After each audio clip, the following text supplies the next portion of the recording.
Hi everyone, welcome to the Wells Fargo Center from Philadelphia as we get you set for the Leafs and the Philadelphia Flyers tonight on Sportsnet at 7 o'clock. John, it is going to be Steve Mason, the Oakville native, going for the Philadelphia Flyers, and Jonathan Bernier countering for the Toronto Maple Leafs. It's going to be interesting to see where Jonathan is after that rough effort against St. Louis, coming off the groin injury and facing as many shots as he did. Yeah, he faced 48, made 44 saves. You have to go back to a game in Florida and then in February, and prior to that, all the way back to December to find a game where the Leafs have surrendered 48 shots and Bernier rising the occasion. So in terms of having to deal with that, he hasn't for quite a while, and it was his first game back from injury. So it was quite a persevering night for Bernier. I think if they have their druthers, it'll be more of a settling-in factor against the Flyers. The Leafs' top line has scored 45 goals on the road this season. Phil Kessel, when he records a point, the Leafs are 30, 10, and 6. The top line has got to keep it going.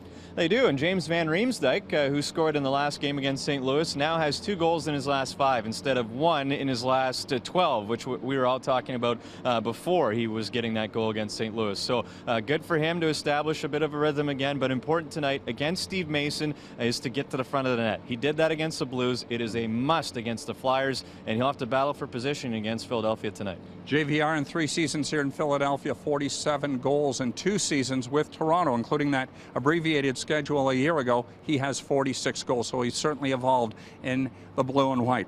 As far as the Leafs are concerned, lineup time, we're going to project 7 defensemen, 3 2/3 lines up front. That means Colton Orr is out. It looks like Paul Ranger's coming back in, but lo and behold, we're going to have to wait for the warm-up here tonight to really get a definite idea of what Randy's thinking. Bit of a coin toss, but you can see reasons for it. There's no Jay Rosehill in the lineup, and now we learn that Philadelphia is likely moving Vincent Lecavalier to their 4th line. So when you think about having a big body like Ranger to mix in on the back end and deal with some of those aggressive Flyers forwards, it could be the case tonight. Leafs Flyers, 7 o'clock on Sportsnet. Just a reminder to join us for our Molson Canadian Leaf Nation pregame show, and it's set to begin at 4. We'll see you then.